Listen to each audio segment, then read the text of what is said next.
So hello everyone, हम लोग ratio proportion बना रहे थे और उसमें very short answer type question और शॉर्ट आंसर टाइप क्वेश्चन हम लोग ने कर लिया था। बस एक क्वेश्चन शॉर्ट आंसर टाइप में बनाना था और दो ऐसे वाले क्वेश्चन मैं बना देता हूँ। उसके बाद लेवल 1 में जाएंगे। पिछले बार हम लोग जहाँ इसको ख़त्म किया था वहीं से कंटिन्यू करते हैं। पिछले बार 43 तक बना लिया था, 43 आगे करते हैं इसको।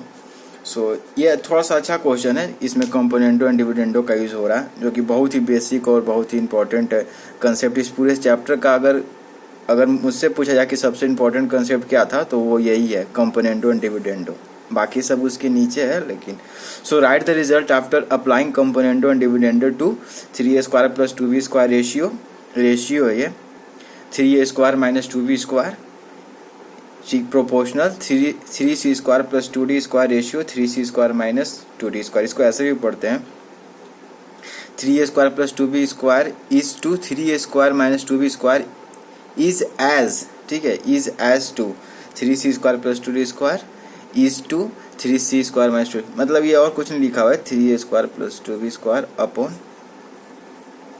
-2b² is equal to 3c² + 2d² upon 3c² - 2d²। अब इसमें ध्यान देना रहता है कि जो कोफिशिएंट लिख रहे हैं क्या वो सही लिख रहे हैं कि नहीं, ठीक है। तो अब इसमें कंपोनेंटो और डिविडेंडो मुझे लगाना है। तो एक तो तरीका है, क्या करता हूँ, कंपोनेंटो डिविडेंडो अगर याद होगा तो क्या था कि अगर a/b = c/d है तो हम लोग क्या लिखते थे कि a + b upon a - b is equal to c + d upon c - d। वैसे तो यहाँ से दिख ही रहा है कि ऐसा कुछ बन रहा है यहाँ पर। यहाँ से डायरेक्ट मैं आंसर लिख सकता हूँ, ठीक है। 3a² अपॉन ऐसे आएगा यहाँ से। अगर रिवर्स में जाओगे, ठीक है, जब ऐसा, ठीक है, ये जब a/b = c/d होता है तो हम क्या लिख सकते हैं, a + b upon a - b = c + d upon c - d। तो इसका उल्टा भी तो सही है ना, कि अगर a + b upon a - b = c + d upon c - d है तो a/b = c/d पक्का होगा ही होगा। वो यहाँ भी दिख रहा है। और यहाँ से सीधे क्या लिख सकते हो आप कि 3a² upon 2b² is equal to 3c² upon 2d², ठीक है। तो यहाँ से क्या आ गया, 3 से 3 कैंसिल, 2 से 2 कैंसिल। अच्छा, इसमें जब भी कैंसिल करते हो ना तो नॉन जीरो नंबर, मुझे यकीन है कि नॉन जीरो नंबर है तभी इस तरह से कैंसिल कर सकते हैं। अगर कोई वेरिएबल है ना तो आप इस तरह से कैंसिल नहीं करना। यहाँ तो 3 और 3 है तो एक कांस्टेंट है, ठीक है, इसलिए मैं कैंसिल कर दूंगा। इसके बारे में पढ़ना है, ठीक है। तो यहाँ से क्या आ गया, a² upon b² is equal to c² upon d²। Okay, तो यहाँ से अगर मैं दोनों तरफ स्क्वायर रूट रख लेता हूँ, ठीक है, दोनों तरफ मैं स्क्वायर रूट कर देता हूँ तो यहाँ से क्या आ जाएगा, a/b is equal to c/d। Direct यहाँ से आंसर आ जाएगा। लेकिन ठीक है, थोड़ा तरीके से जो कहते हैं उसको बनाएंगे हम लोग, ठीक है। इस पूरे को मैं कैपिटल ए मान लेता हूँ। ये तो मेथड 1 हो गया, ठीक है, ये मेथड 1 हो गया। मेथड 2 से बनाता हूँ जो कि तरीके से थोड़ा सा, इस पूरे को मैं कैपिटल ए, नीचे वाले को कंसिक्वेंट को कैपिटल ए मान लेता हूँ, एंटीसीडेंट को कैपिटल ए मान लेता हूँ, कंसिक्वेंट को कैपिटल बी मान लेता हूँ। इस पूरे को मैं क्या मान लेता हूँ, कैपिटल सी मान लेता हूँ। और इस पूरे नीचे वाले जिसको क्या कहते हैं, कंसिक्वेंट कहते हैं। किसी भी रेशियो के न्यूमरेटर वाले पार्ट को क्या कहते हैं, एंटीसीडेंट, और नीचे वाले को कंसिक्वेंट, ठीक है। तो इसको डी मान लेते हो। अब ये क्वेश्चन क्या आ गया, a/b is equal to c/d, यही होगा ना। तो यहाँ से आप ये लिखोगे ना, a + b upon a - b is equal to c + d upon c - d। क्यों, बाय यूजिंग ब्रैकेट में क्या लिखोगे, by using componendo and dividendo. अच्छा, ये क्या होता है, तो जब थ्योरी के लेक्चर आप देखोगे और प्रोपोर्शन वाली क्लास देखोगे तो उसमें आपको पता चल जाएगा। और हमने डिराइव भी करवाया था कंपोनेंटो डिविडेंडो, ठीक है। तो अब वैल्यू पुट कर दो। कैपिटल ए क्या है, 3a² + 2b², और कैपिटल बी क्या था, 3a² - 2b², ठीक है। अब इस तरह से कोई कहेगा कि नहीं ये तो आप मतलब नहीं उसको समझ में आएगा, तो आप उसको इस तरह से बताना, ठीक है। फिर से कैपिटल 3a² + 2b², और यहाँ से हमें मज़ेदार मिलेगा 3a², ठीक है। ध्यान देना, -b है, ठीक है, तो माइनस तो लिख दिया। अब b कितना था, 3a² - 2b², तो -3a² + 2b² हो जाएगा। क्यों, क्योंकि माइनस के बाद साइन चेंज हो जाता है, ठीक है। फिर c + d को लिख लो आप इसी तरह से, कितना होगा c + d, 3c², यहाँ से सब कैंसिल होते जाएगा, ठीक है, plus 3c² - 2d²। Upon 3c² plus 2d² minus 3c² plus 2d²।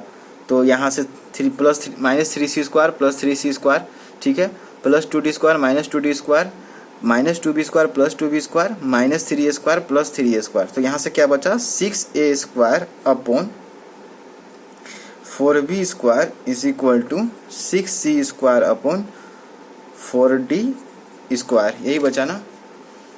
और यहाँ से क्या आ जाएगा 6 से 6 कैंसिल कर दो क्योंकि ये कांस्टेंट है। तो यहाँ से क्या आ गया a² upon b² is equal to c² upon d²। और यहाँ से क्या आ जाएगा, अगर दोनों तरफ taking square root both side लिख देना ब्रैकेट में, क्या आ जाएगा a upon b is equal to c upon d।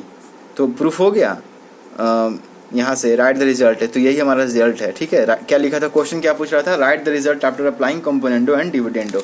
तो मैंने दो तरीके से बताया, एक तो था कि ये upon B equal to C upon D हो, तो कंपोनेंडो से आप ये लिख सकते हो। लेकिन अगर ऐसा ही लिखा हुआ मुझे मिले, ठीक है, तो इससे मैं डायरेक्ट लिख सकता हूँ, ठीक है, उस तरह से मैंने बताया। लेकिन अगर उससे भी नहीं समझ तो इस पूरे को a मान लो और उसके बाद a प्लस बी और इस पूरे को b, तो a plus B upon a minus B equal to C plus D upon C minus D. और वहाँ से हमारा क्या रिलेशन आया, a by B is equal to C by D, या इसी को ऐसे भी लिखते हैं, क्रॉस मल्टीप्लीकेशन कर दोगे तो क्या मिलेगा A D is equal to B C, ठीक है, ये रिलेशन मिल गया। यही क्या हो जाएगा, हमारा आंसर हो जाएगा। आई नो कि स्पेस थोड़ा सा कम था, लेकिन मैं कोशिश करूँगा अगला बार कि स्पेस थोड़ा अच्छा रहे, ठीक है। आगे बनाते हैं ऐसे टाइप क्वेश्चन, ठीक है। ज़्यादा भारी तो नहीं है लेकिन आप ट्राई करना। The ratio of the number of the student in school x and y is 4:7. If the 15 student from y join x, then the ratio becomes 1:1. What is the total number of students in the school x and y? ठीक है, answer इसका 110 है। आप चाहो तो try करो, मतलब try करो, आंसर अगर 110 आ जाता है तो अच्छा है। The ratio of the number of students in school x, दो स्कूल हैं, एक स्कूल एक्स है एक स्कूल वाई है। होता है ना, जैसे आप मान लो स्कूल एक्स में पढ़े हो और आपका पड़ोसी में कोई आपका फ्रेंड है वो स्कूल वाई में पढ़ता है। नहीं, हम लोग बहुत बार पूछते हैं कि यार वो स्कूल अच्छा है, सबको अपना स्कूल अच्छा नहीं लगता है, दूसरे वाला स्कूल हम लोग को बहुत अच्छा लगता है, पता नहीं क्यों, जबकि हमारे स्कूल में भी पढ़ाई होती है लेकिन फिर भी सबको लगता है। The ratio of the number of schools in school X and school Y is 4:7, ठीक है, बहुत बढ़िया। If 15 students from Y join X, ठीक है, वाई से 15 स्टूडेंट ज्वाइन किसको कर गए, एक्स में चले गए, ठीक है, मतलब शायद जो भी हो 15 student from Y join X, then the ratio becomes 1:1। What is the total number of students in X and Y, ठीक है। तो कोई बात नहीं, मैंने पहले भी एक चीज़ बताया था जब मैं रेशियो बता रहा था उस समय, जिस सोल्यूशन इसका लिखो, स्कूल एक्स जो है, ठीक है, उसमें number of students school x में जितने स्टूडेंट्स हैं बटा स्कूल वाई में जितने स्टूडेंट्स हैं उसका रेशियो क्या है 4/7। ओके, तो क्या हम ये रेशियो को ऐसे, तो हम ऐसे लिख सकते हैं कि स्कूल एक्स में अगर मान लेते हैं कि 4x चिल्ड्रन है, ठीक है, मैंने क्या किया x से मल्टीप्लाई कर दिया, और x क्या है, x is a common factor, क्या लिखना, x is a common factor, आगे इस पर बहुत बात होगी, ठीक है, x is a common factor which got cancelled, ठीक है। अगर x स्कूल में रेशियो तो मुझे पता है 4/7 का है, नंबर ऑफ स्टूडेंट्स का स्कूल एक्स में अपन स्कूल वाई में 4/7, तो क्या हम लिख सकते हैं कि स्कूल एक्स में अगर 4x चिल्ड्रन है तो स्कूल वाई में कितने होंगे, 7x चिल्ड्रन होंगे। क्या ये बात समझ में आ रही है? क्योंकि अभी भी तो रेशियो 4/7 है, आप करके देख लो, ये 4x/7x, x और x नॉन जीरो है, x नॉट इक्वल टू 0 है, ठीक है, तो x कैंसिल हो जाएगा, तो यहाँ 4/7 अभी भी रेशियो है। तो मैंने x क्या लिखा, x is a common factor which got cancelled, इसलिए मैं x लिख पा रहा हूँ। अरे बात समझे, चाहे आप जो भी वेरिएबल लिखो, मैं रेशियो पता है ना, ये तो नहीं पता है कि टोटल नंबर ऑफ स्टूडेंट्स क्या है, तो कुछ जो भी होगा वो इसी के टर्म में होगा ना, स्कूल एक्स में और स्कूल वाई में जो भी टोटल नंबर ऑफ चिल्ड्रन होगा, तो इसीलिए मैंने ऐसे लिखा, ठीक है। अब क्या कर रहा है कि इस वाई वाले स्कूल से 15 बच्चे किस में चले गए, एक्स में चले गए, तो y में कितने बच्चे थे, 7 है, 7x थे, तो इससे 15 बच्चे, ऑफ कोर्स यहाँ से साफ दिख रहा है कि वो स्कूल y में ज़्यादा बच्चे हैं, है ना, इसमें 4x बच्चे हैं, इसमें 7x, तो ऑफ कोर्स यहाँ दिख रहा है कि y में, तो y से बच्चे 15 बच्चे कहाँ चले गए, स्कूल x में चले गए, तो स्कूल y में तो 15 बच्चे घट गए, और स्कूल x में क्या होंगे गाइस, 15 बच्चे बढ़ जाएंगे। तो पहले से तो 4x थे, अब 15 बच्चे बढ़ जाएंगे। आ रही बात समझ में? ये नंबर ऑफ स्टूडेंट्स है, ये मैं क्या लिख रहा हूँ, ये x के सामने ये number of students in school. पहले क्या था, number of students in school x is equal to 4x, number of students in school y is equal to 7x। अब number of students in school y is equal to 7x minus 15 और number of students in school x is equal to 4x plus 15। ठीक है, 15 student इसमें से इसमें चले गए, तो इसमें से 15 स्टूडेंट को सब्सट्रैक्ट कर देते हैं और इसमें 15 स्टूडेंट्स को ऐड कर देते हैं। तो अब जो नया रेशियो बन रहा है, अब क्या कर रहा है कि अब न्यू रेशियो, ठीक है, new ratio of childrens of school x upon Y. ठीक है, न्यू जो रेशियो है, मान लो new ratio x dash upon Y dash है ना, मैं x अपॉन वाई ही नहीं लिखूंगा, चाहे ठीक है जो भी लिखना हो। जो न्यू रेशियो है वो 1:1 का है, पढ़ लेना क्वेश्चन। ठीक है, न्यू रेशियो। तो गाइस अब x में कितने बच्चे हैं, 4x प्लस 15, ठीक है, और y में 7x minus 15 is equal to 1/1। तो 1/1 तो 1 ही, अब क्रॉस मल्टीप्लीकेशन कर दो, नीचे भी 1 ही लिख लो, चलो बढ़िया करो। तो क्या मिलेगा, 4x plus 15 is equal to 7x minus 15 मिलेगा। यहाँ से क्या आ गया, 3x इज इक्वल टू 30 और यहाँ से क्या आ गया, x इज इक्वल टू 10। तो क्या पूछ रहा था कि what is the total number of students in school x and y।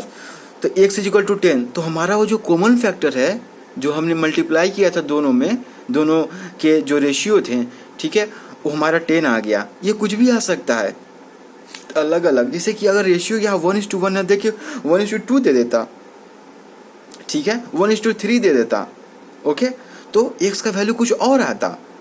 अरे बात समझ में, जो कॉमन फैक्टर जिससे हमने मल्टीप्लाई किया था। तो चलो अभी इस केस में x इज इक्वल टू 10 आया है, तो स्कूल x में कितने बच्चे थे गाइस, 4x थे, यानी 4 × 10 कर दें, यानी कि स्कूल x में 40 चिल्ड्रंस थे।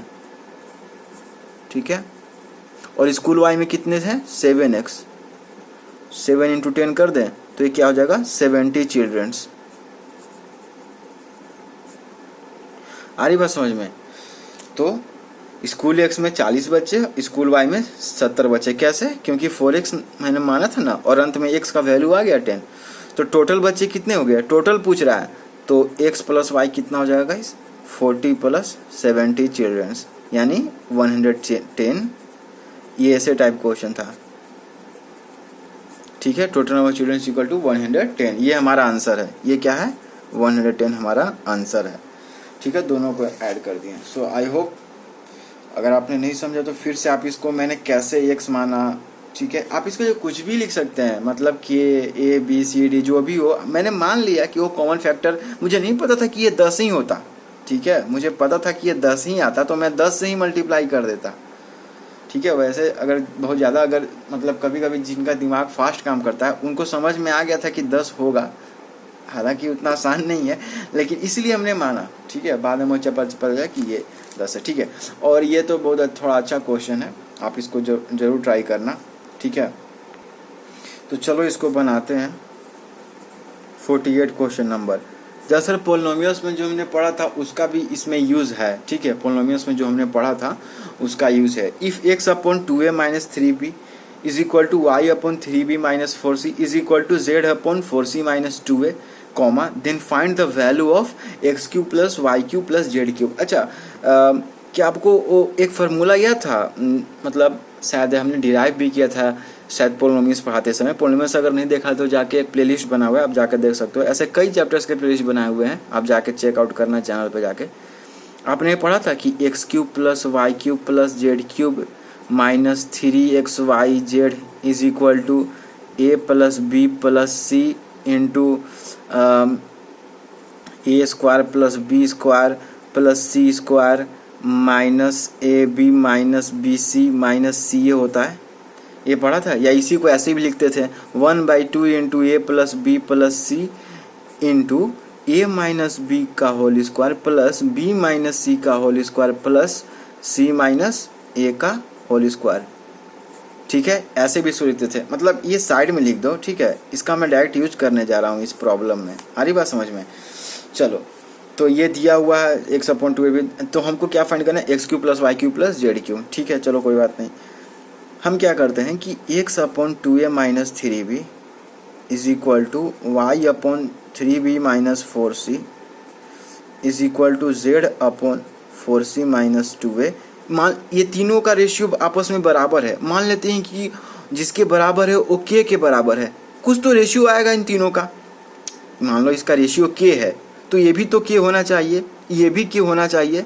अरे बात समझ में, कुछ रेशियो मान लो ये 1/2 होता तो ये भी तो 1/2, भले क्वांटिटी अलग अलग है। रेशियो का डिफिनेशन क्या था? रेशियो का डिफिनेशन अगर आप सोचोगे कि रेशियो का डिफिनेशन क्या था, रेशियो का डिफिनेशन था कि the value obtained when two quantities of the same kind are compared by dividing one quantity to the other. ठीक है, the value obtained when two quantities of the same kind are compared by dividing one quantity with the other is called ratio. तो quantity अलग अलग जरूर है, ऊपर x है, नीचे 2a माइनस 3b है, यहाँ पर ऊपर y है, नीचे 3b माइनस 4c है, यहाँ ऊपर z है, डिनोमिनेटर में 4c माइनस 2a है। क्वांटिटी अलग अलग है बट रेशियो तो सेम है ना, और तीनों का रेशियो बराबर है।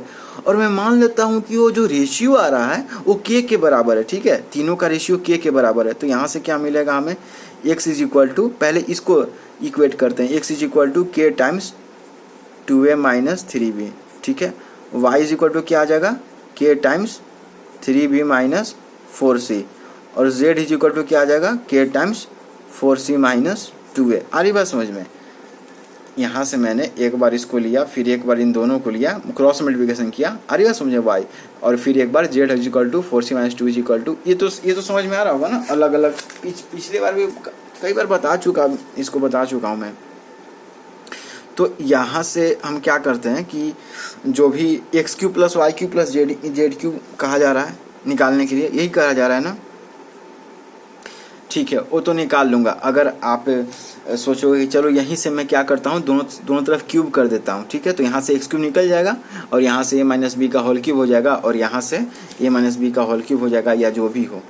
ठीक है, लेकिन वो सही नहीं, मतलब वो बहुत लंबा हो जाएगा। ठीक है, X cube plus Y cube plus Z cube, X तो मिल गया, वाई मिल गया, जेड मिल गया। अब दोनों तरफ क्यूबिंग करके सबको ऐड कर देंगे। लेकिन मुझे लगता है कि ये एक स्मार्ट वे भी है। वो क्या है, क्यों नहीं हम पहले X plus Y plus Z एक बार चेक कर लेते हैं कि कितना आ रहा है। तो एक्स को कितना लिखेंगे, मैं मल्टीप्लाई कर देता हूँ, 2ak माइनस 3bk। ठीक है, वाई को कितना लिखेंगे, 3bk माइनस 4ck, और z को कितना लिखेंगे, 4ck माइनस 2ak। ठीक है, कुछ नहीं किया, k से मल्टीप्लाई कर दिया, तो 2 plus 2ak minus 2ak minus 3bk plus 3bk cancel हो गया, माइनस 4ck प्लस 4ck, क्या मिल गया, 0 मिल गया, 1 नहीं 0 मिला। तो x plus Y plus Z किसके बराबर आया, 0 के बराबर। क्या आपको याद है कि जब भी x plus Y plus Z 0 होता था और हमसे पूछा जाता था कि X cube plus Y cube का वैल्यू बताओ, X cube plus Y cube plus Z cube का वैल्यू, तो ये किसके बराबर हो जाता था, 3xyz के बराबर हो जाता था। क्या आपको याद है? अगर आपको याद होगा तो बहुत अच्छी बात है। आ रही बात समझ में? ठीक है, तो इसका आंसर कितना हो जाएगा, 3xyz। ठीक है, इसका आंसर कितना हो जाएगा, 3xyz। अच्छा, ये कैसे आया? अगर x plus Y plus Z 0 है तो X cube plus Y cube plus Z cube is equal to 3xyz क्यों होता है? क्योंकि मैंने बताया ना, ये आइडेंटिटी पढ़ा है आपने। आइडेंटिटी को क्या, आइडेंटिटी आपको पता है ना कि ये इक्वेशन ही होता है आइडेंटिटी, लेकिन वो सभी वैल्यू के लिए सेटिस्फाई करता है। Equation which satisfy for all value is called identity. अगर आप बोलचाल की भाषा में समझो तो इस आइडेंटिटी को देखो तो जरा, X cube plus Y cube plus Z cube minus 3xyz is equal to A plus B plus C मैंने लिख दिया है यहाँ पर। जहाँ जहाँ A plus B plus C है ना, वहाँ एक्स कर लो, एक्स, बी के जगह वाई कर लो, सी के जगह जेड। ठीक है, और यहाँ पर भी एक्स कर लो, वाई कर लो, जेड कर लो। ठीक है, सबको X Y, Y Z, Z X. ठीक है, आ रही बात समझ में? तो जब x plus Y plus Z ही 0 हो जाएगा तो 0 इंटू समथिंग 0 देगा, और इधर तो इधर 0 हो गया, इधर माइनस 3xyz है तो उधर जाके प्लस 3xyz, यानी X cube plus Y cube plus Z cube is equal to 3xyz हो जाएगा। आ रही बात समझ में? यहाँ से डायरेक्ट ध्यान देना। ठीक है, सॉरी मैंने वहाँ पर ए यूज़ कर दिया था, ठीक है। जहाँ जहाँ ए बी सी वहाँ एक्स वाई जेड पुट कर लो, क्योंकि अगर यहाँ पर A cube plus B cube plus C cube minus 3 A B C होता तब तो ठीक है, A plus B plus C, ठीक है, यहाँ पर भी ए प्लस बी सी। लेकिन अगर मैंने एक्स क्यू में टर्म्स में लिखा तो यहाँ पर भी एक्स वाई लिख लेना, ठीक है। आई एम सॉरी, मैं ध्यान नहीं दिया, पता नहीं मैं ध्यान कहा था। तो ये रहा, और भी 2-3 क्वेश्चन है ऐसे टाइप में बचे हुए, लेकिन उसको आप कर सकते हो, अगर नहीं होगा तो आप मुझे बताना, ठीक है, आप लिख सकते हो डाउट में। सो लेवल 1 का क्वेश्चन, इस तरह के क्वेश्चंस मैंने शॉर्ट आंसर टाइप क्वेश्चन या very short answer type question भी देखा था, तो मैंने सोचा कि एक बना ही देता हूँ इसको लेवल 1 का, ठीक है। चलो इसको बनाते हैं। Solution, C and D share a certain sum of money in the ratio, ठीक है। इस रेशियो में सी और डी, ठीक है, 2 पर्सन है, वे लोग एक सर्टेन सम को शेयर करते हैं इससे, ठीक है। आ रही बात समझ में? मैंने कहा था ना कि रेशियो कंपेयर करने के साथ साथ डिस्ट्रीब्यूशन का भी काम देखता है, ठीक है। तो full stop, if D share is 210 rupees comma then find, वैसे अब रुपये को ऐसे लिखते हैं ना, comma then find the total sum of money share. तो सी इज टू डी का रेशियो कितना है? तो ई 4 इंटू 2 8 प्लस 1 9, तो ये 9/4 हो जाएगा रेशियो। 4 इंटू 1 4 प्लस 3 7 हो जाएगा, 7/4। तो ये रेशियो आ गया सी अपॉन डी का, ठीक है। तो मैं मान लेता हूँ कि सी के पास कितना रुपीज़ है, 9/4 इंटू एक्स, और डी के पास कितना है 7/4 इंटू एक्स, और एक्स क्या है, x is a common factor which got cancel out, ठीक है। एक्स इज, अभी थोड़ा देर पहले बताया था, X is a common factor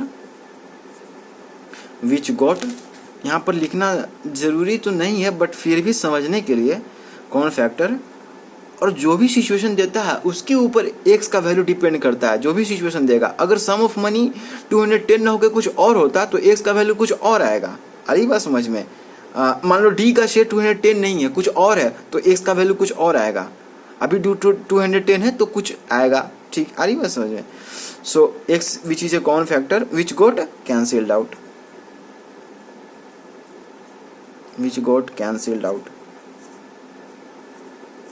वैसे आज काइनेमेटिक्स का भी क्लास है, आज स्पीड, एवरेज, वेलोसिटी, ये सब पूरा करना होगा, एक्सेलरेशन और प्रॉब्लम्स बनवाने होंगे। चलो कोई बात नहीं। सो गाइस ये हो गया, यानी सी के पास कितना रुपये है 9x/4, ठीक है। ये मैंने रुपये ही मान लिया, अभी भी रेशियो इतना ही है, x अभी भी कैंसिल हो जाएगा अगर आप इतना बटा इतना करोगे तो, ठीक है। तो अब क्या लिखा हुआ है कि देन डी का शेयर कितना है 210 है, यानी डी के पास कितना रुपये है 210 है, ये दिया हुआ है, और मेरा कितना है 7/4x, यानी कि 7/4 into x is equal to 210। यहाँ से क्या आ जाएगा, x is equal to 210 into 4/7, तो 7 3 is 21 0, तो x इज इक्वल टू 120, ठीक है, x इज इक्वल टू 120। तो फिर c के पास कितना होगा, तो 9/4 इंटू एक्स का वैल्यू 120 था, इसको पुट कर दें तो 4 3 is 12 या फिर 34 120, तो यहाँ से कितना आ जाएगा 270 रुपीज़। तो सी के पास कितना है 270 रुपये है, और डी का तो मुझे पता ही है 210 रुपये है। तो total find the total sum of money पूछ रहा है, ध्यान देना, टोटल सम ऑफ मनी पूछ रहा है, ये नहीं कि 270 लाके ऑप्शन में ढूंढ रहे हैं कि कहाँ है 270, सी का शेयर नहीं पूछ रहा है, ठीक है। Total sum of money, total sum of money, total sum of money क्या हो जाएगा, सी प्लस डी के पास टोटल मनी, तो सी का के पास तो है 270 रुपये और डी के पास है 210 रुपये, तो टोटल मनी कितना हो जाएगा 0718 480 रुपये हमारा क्या हो जाएगा। आंसर साफ साफ लिखना, मेरे पास जगह का कमी पता नहीं कैसे हो जा रहा है, कोई बात नहीं। तो 420 हमारा ऑप्शन 3 क्या है, सही है। इसका मतलब पूरा जो पैसा था वो 480 रुपया था, और 480 रुपये को ही 9/4 is to 7/4 में किस में डिवाइड किया गया था, सी और डी के बीच में। तो सी को कितना मिला 270 रुपये, और डी को कितना मिला 210 रुपये, यानी कि सी को ज़्यादा मिला, वो दिख भी रहा है, देखो तो ये रेशियो ज़्यादा है ना, 9/4 ज़्यादा है ना 7/4 से, और ये ज़्यादा मिलना भी चाहिए सी को, है ना, और सी को मिला भी है 270 रुपया, और डी को केवल 210 रुपया। हालांकि डी के पास भी कम नहीं है, तो डी को रोना नहीं चाहिए। हम लोग को भी कभी कभी कम मिल जाता है तो हम लोग को कोई बात नहीं है, कभी कभी ज़्यादा मिल जाता है तो कभी कभी कम भी मिल जाता है, ठीक है। तो चलो क्वेश्चन नंबर 4 देखते हैं। अब आप सोचोगे कि 1 से सीधे 4 में क्यों, क्योंकि जो 2 और 3 है वो आपसे जरूर बनेंगे और 4 नंबर अच्छा है। मतलब इतने सारे क्वेश्चन हम लोगों ने करवाए हैं कि आप जरूर जाकर देखना, कितने सारे क्वेश्चंस करवाए हैं हम लोगों ने। मतलब जो भी बना, जिस टाइप का क्वेश्चन बना उस सबको कवर हम लोगों ने करने की कोशिश की, सबको। थ्योरीज में भी कई सारे क्वेश्चंस करवाए गए, देखो, ठीक है। और कंपोनेंटो डिविडेंडो को पूरा अच्छे से पढ़ाया गया, मेन प्रोपोर्शनल पढ़ाया गया, वेरिएशन हम लोगों ने किया, कुछ सवाल देखो अभी भी इधर सवाल हैं, देखो एग्जांपल्स भी हमने कई सारे करवाए। तो इधर तो काइनेमेटिक्स आ गया, ठीक है। तो चलो आगे बढ़ते हैं। इन ए क्लास देयर आर 225 से। अब ये जो बनाएगा सवाल वो स्टूडेंट्स को मैं समझ सकता हूँ कि वो कुछ सोचता है, ठीक है। ये थोड़ा सा अच्छा सवाल है। ये जो है ना 225 है। इन ए क्लास देयर आर, दरअसल मेरा पेन उस समय अच्छा चल नहीं रहा था तो मैंने नया पेन अभी लाया। तो in a class comma there are 225 students, ठीक है। Which of the following cannot be the ratio of the number of student passed to the number of student failed, ठीक है। एक क्लास में, ध्यान से सुनना, एक क्लास में 225 स्टूडेंट्स हैं, ठीक है। एक क्लास में 225 स्टूडेंट है, इनमें से कौन सा एक ऐसा रेशियो है, 4 ऑप्शन दिए हुए हैं, 2:3, 7:8, 5:4 एंड 3:4। इनमें से कौन सा ऐसा रेशियो है जो उस क्लास के नंबर ऑफ स्टूडेंट पास, जो उस क्लास के number of student passed upon number of students failed के इक्वल नहीं हो सकता है, वो कभी भी पॉसिबल। ऐसा रेशियो कौन है जो उस रेशियो के पॉसिबल नहीं हो सकता? किस रेशियो के possible? Number of student pass in that class upon number of student failed in that class, ठीक है। आ रही बात समझ में? तो पूछ रहा है कि 225 स्टूडेंट है, ठीक है, 225 स्टूडेंट है मेरे पास। बहुत सिंपल सवाल है लेकिन थोड़ा सोचने वाला है। एक ऑप्शन क्या है, 3:4 है, एक 7:8 है, एक शायद 2:3 है शायद, और एक 5:4 है। कह रहा है कि इनमें से कौन सा ऐसा है जो एक रेशियो नहीं हो सकता है। किसका नहीं हो सकता है? Number of student pass in that class upon number of student fail in that class. तो मान लेते हैं कि नंबर ऑफ स्टूडेंट पास कितना है, x है, ओके। अपन x अपन y का रेशियो है, ठीक है, x अपन y। x कौन है? इस तरह से आप लिख सकते हो, कैसे बताऊं, चलो ठीक है, मैं एक काम करता हूं, मैं इसमें आपको एक अप्रोच देता हूं। मैं क्या करता हूं, चलो मान लिया कि मैंने एक पहले वाले ऑप्शन को चेक कर रहा हूं, ठीक है। तो number of student pass in that class, student pass upon number of SP बन गया ना, नंबर स्टूडेंट फेल्ड है, ठीक है। कितना? 3 upon number of student upon number of 3/4, ठीक है। तो मैं इसको क्यों नहीं 1 से मल्टीप्लाई कर देता हूँ? आ रही बात समझ में? 3 अपॉन, तो यहाँ से क्या हो जाएगा, तो टोटल नंबर ऑफ स्टूडेंट कितना हो जाएगा, 3x + 7x हो जाएगा, 3x + 4x, तो कितना हो जाएगा, 7x हो जाएगा। 1 से क्यों मल्टीप्लाई किया? क्योंकि x is a common factor which got cancel out. अगर मैंने मान लिया कि पहला वाला ऑप्शन लेके चला 3:4, तो 3:4 है, तो क्या करूँगा मैं, number of student pass upon number student fail कितना है रेशियो, 3/4। लेकिन 1 से मल्टीप्लाई कर देने से क्या कोई फर्क पड़ता है? अगर x not equal to 0, of course x not equal to 0, तो अभी भी रेशियो 3:4 ही है। लेकिन ये तो क्या हो गया, नंबर स्टूडेंट पास, तो जितने बच्चे पास होंगे, और मैं ये मान के चल रहा हूँ कि सभी लोगों ने एग्ज़ाम दिया है, ठीक है। ऐसा नहीं कि किसी ने एग्ज़ाम नहीं दिया है तो वो पास में भी नहीं आएगा और फेल में भी नहीं आएगा, ऐसा नहीं है। तो total number student pass plus total number student failed, ठीक है। तो 7x से total number student of that class आ जाएगा, और 7x किसके बराबर होना चाहिए, 225। क्यों? क्योंकि 225 स्टूडेंट ही है उस क्लास में। तो x यहाँ से कितना आ जाएगा, 27 है, और 7 दूनी 14, और कितना आ जाएगा, 7 कम 7, और कितना आ जाएगा, 7 चौके 28, यानी x इज इक्वल टू 32.14। अब ध्यान दो, x क्या है यहाँ पर, x के यहाँ पर अगर x को आप, तो फिर नंबर ऑफ स्टूडेंट पास कितने हो जाएंगे, 3 × x, ठीक है, यानी 3 × 32.14। वैसे दिख रहा होगा अभी आपको, 4 × 12 = 2, हाथ में रहले 1 और 3 1 4, 3 दूनी 6, 3 तिहाई 9, ठीक है। इसका मतलब नंबर ऑफ स्टूडेंट पास 96.42 बच्चे। यार जो स्टूडेंट होते हैं वे या तो वे 96 होंगे या वे 97 होंगे। ये बीच में थोड़ी ऐसा हो सकता है कि अब बच्चा आधा कटा हुआ है, उसका आधा शरीर कटा हुआ है इसलिए 96.42 आएगा। यार जब भी हम स्टूडेंट को गिनते हैं तो एक पूरा गिनते हैं ना उसे, तो या तो बच्चों की संख्या 96 होगी, नहीं तो 97 या 98, 99, 100 या 90 जो भी होगी। लेकिन यहाँ पर तो दिख रहा है कि नंबर ऑफ स्टूडेंट पास पहले वाले केस में जब रेशियो 3:4 है उसमें 96.42 है। क्या ये पॉसिबल हो सकता है? क्या नहीं हो सकता है, नॉट पॉसिबल। कैसे पॉसिबल? कोई बच्चा के मतलब कैसे एक बच्चे की गिनती पूरे में, जैसे मैंने कहा कि ये 1 कलम है, ये 2 कलम, तो टोटल कितने कलम है? 2 कलम हो गए। मैं ऐसा थोड़ी कहता हूँ कि मेरे पास अभी 1.7 पेन है, ऐसा कह सकता हूँ क्या मैं? नहीं। क्या मैं कह सकता हूँ कि 1.1 पेन है? नहीं। पॉइंट में थोड़ी 1 है तो है, 2 पेज है। ऑफ कोर्स इसमें कैप नहीं है, कैप लगाऊंगा तो पूरा, लेकिन मान के चलो कि मतलब 2 है ना। तो उसी तरह स्टूडेंट भी पॉइंट में थोड़ी आएंगे। इसका मतलब यही वो आंसर है, ये रेशियो नहीं हो सकता है, इसलिए हमारा आंसर है। ठीक है। क्या पूछ रहा था कि विच ऑफ द फॉलोइंग, ध्यान देना, विच ऑफ द फॉलोइंग